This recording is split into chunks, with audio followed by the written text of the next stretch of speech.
ka ba o puro gastos ka na lang? Kung ang goal mo this year is to save up, better understand your spending habits. Tonight sa MSG, alamin natin kung anong klaseng spender tayo. Kasama natin ngayon si Arman Benco, Executive Director ng Colaiko Foundation. Good evening!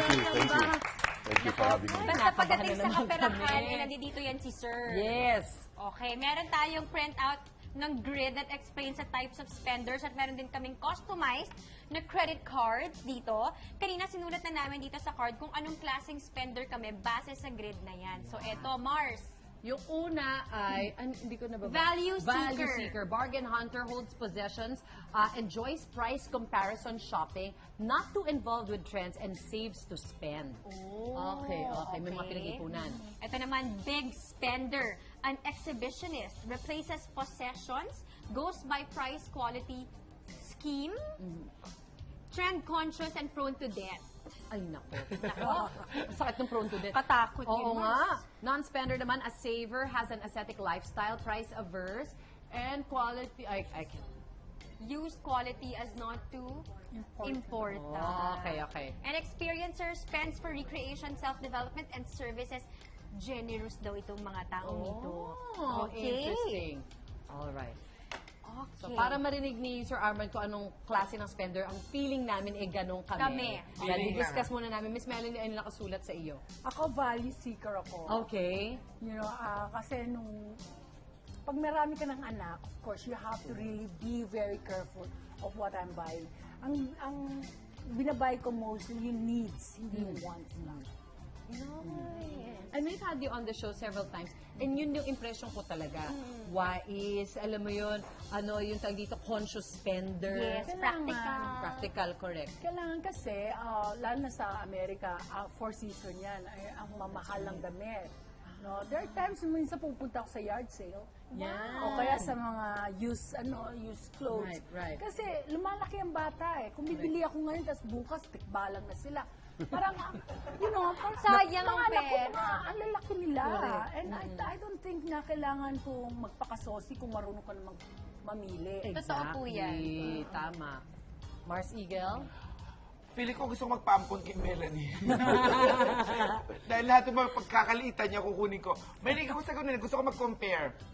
Pagka yung presyo dito, titingnan ko muna sa kabilang tindahan. Yes. Dapat ganun yung tinatawag nila canvas. Yes. Mahilig din ako mag-window shopping. Tapos titingnan ko muna kung pag may pera na ako, babalikan kita. Yung ganun. Kung nandyan ka pa. Kung nandiyan ka pa. Tapos nandun na pumapasok yung it's meant to be, di ba? May mga Pag ganun. pinalitan mo nandun May mga ganun. O, tsaka mahilig din ako sa mga ukay-ukay. Tumikin ako dyan kasi sa mga ukay-ukay, makakita ka ng mga damit na hindi mo nakikita sa trend ngayon. Pero may, gawa pa rin, maayos pa rin. Di ba, lagyan mo na ng konting antibiotic, pwede na. Pwede na yun. So, ganun ako, ganun klase ako na value seeker. Ang sinasabi nga nila sa okay-okay, Melanie, minsan may mga TV series akong ginagawa na kailangan ganitong damit na hindi ko makita sa sa mga department correct. store. Right. Tapos pag sabi, hindi ka ba natatakot, patay na yung, baka mga patay na yung mga sinusuot mo. Sabi ko, di bubuhayin ko. Tama. Give you Buhayin yung damit. Ano masasabi mo, Sir Arman, mula dun sa dalawa? Para silang value seeker. Yung value seeker kasi, kung titingnan natin yung grid, kung patayo, yung value seeker tsaka non-spender, sinabi dyan sa grid na yan, yung mga loose tight sa pera, yung mahawak sa pera. Yung nandoon sa bandang kaliwa, big spender at spender, yan yung mga medyo loose sa pera. Pero hindi ibig sabihin nun masama o mali. Yun lang yung description. Yes. Yung nandito sa naman sa itaas, ito yung mga materyosa o materyoso, yung nasa itaas. Itong nasa ibaba, ito yung mga hindi masyadong conscious sa mga material na bagay. Lalo na yung sa lower right. Gusto niya na-experience niya. Siguro, miski na luma ang cellphone niya, basta siya makapag-surfing, siya makapunta sa isang lugar, kasi na-experience niya. Nice. So, again, walang tama or mali. Yung nasa itaas, more on material things. Yung nasa ibaba, more on non-material things. Yung nandito sa kaliwa, mas mahigpit sa pera. Yung nandoon sa far left, mas loose sa pera. Okay. Material tayo. Wala tayong kwentang tao. Yung kay Eagle, You're very practical. tight sa pera, pero sa bagay, yung mga material. So, nothing bad with it. Oo, basta Wise mapinaghirapan lang. mo. Totoo. At saka ikaw yung tipong, oh sige, pero magkano ba yan? Yun lang naman yun eh. Parang that's the first question you would probably ask eh. Tapos parang, pasok ba sa budget? Oh, hindi. At saka Kayong mga Mars, ano kayo? Excited na kasi si Sir Arman. Pareho kami. Parang dalawa ka. Actually, pareho kami. Pareho. Dalawa. Kami ng combination. Value seeker tsaka experiencer. Yes. Kasi parang in a way, I also want to make sure na kung may nabibili man akong bagay, worth siya dun sa pera ko. Hindi ko siya, ang sobrang sama sa loob kong gumastos over something na pag nalaman ko sa tindahan na to, sobrang mura. Hindi ako naisahan ka. makakatulog Ang talaga. lukot mo nun, di ba? Correct. Eh dito pa naman hindi usong ang exchange Yes. or to return, di ba? Well, Wala, you're stuck kung with meron it. man, it's such a hassle para ipapalit mo ulit yung gamit. Totoo yan. No, actually, kapag punta ka sa Amerika at bibili ka talaga ng gamit mo, may mga doon na first brand new, pero sa Ross, yung mga ganon. yan! Mga signature pero TJ mura. Maxx. Parang ganon. Ako naman may experience sa Liliw, Laguna, may mga chineras, may mga heels doon na pambabae. Ang gaganda, Mars. Oo. Ang gaganda. Tumingin ka sa mga department store, kapareho.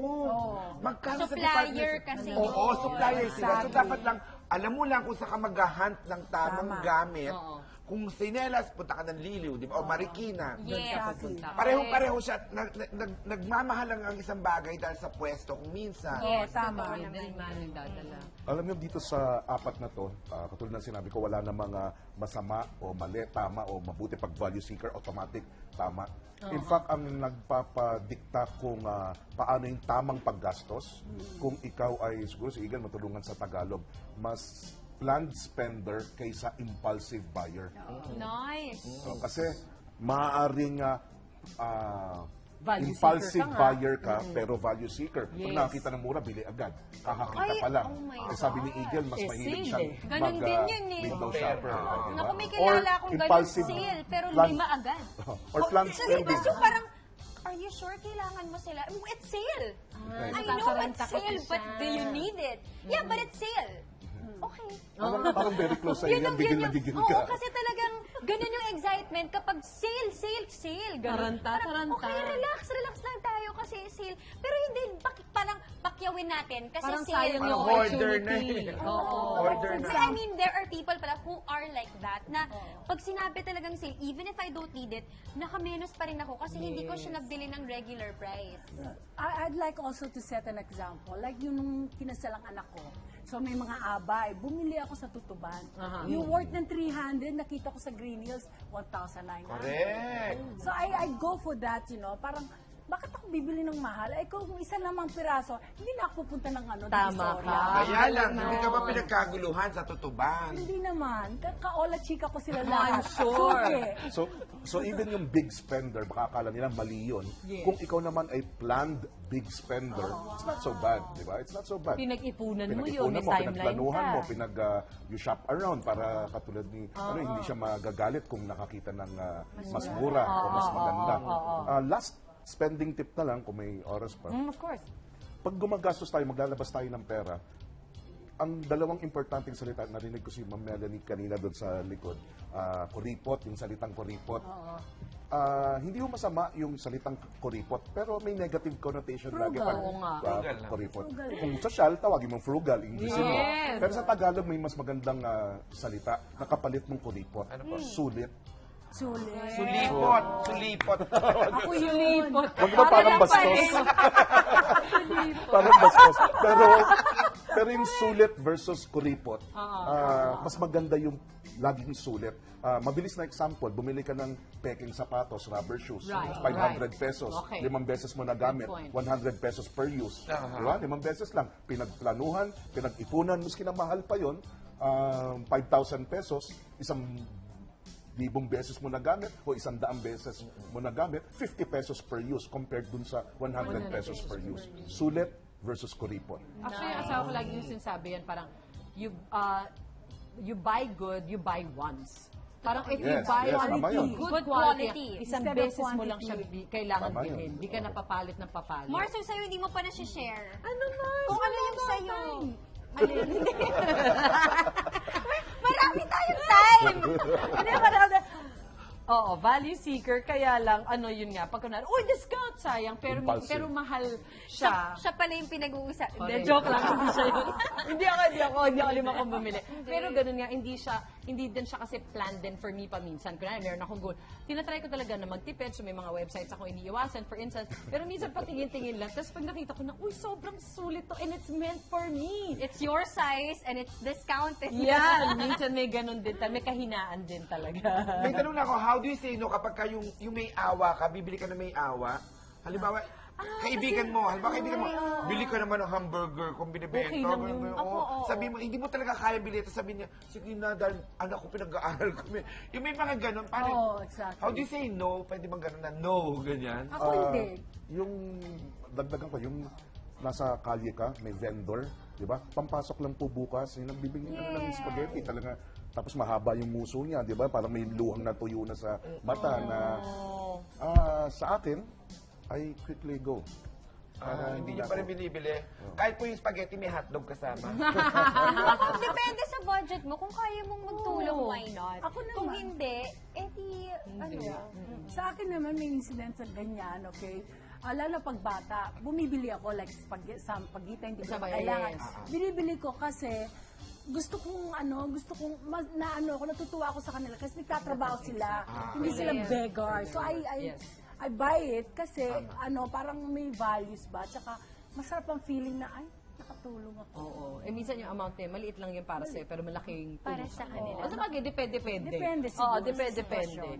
Sir Armand, thank you so much as Thank always. you. Paisip na naman kami. Oo nga, sa pa sa aming kaperahan. Baka sir, meron kayong seminar. Would you like to invite them Just visit to our Colayco? website, colaycofoundation.com. Ito po yung organisasyon na laging gumagawa ng mga seminars. Meron kami mga libro sa tamang paghawak ng inyong pananalapi. Yan. Thank you so At much sa sa ating friend. pag-unlad. Ang sarap ng Ha? friend Masarap ni sa Sir friend. Correct. Alam mo yan. Oo, yan. Yan. That list nga pala kanina is from It's Your Money by Summit Books.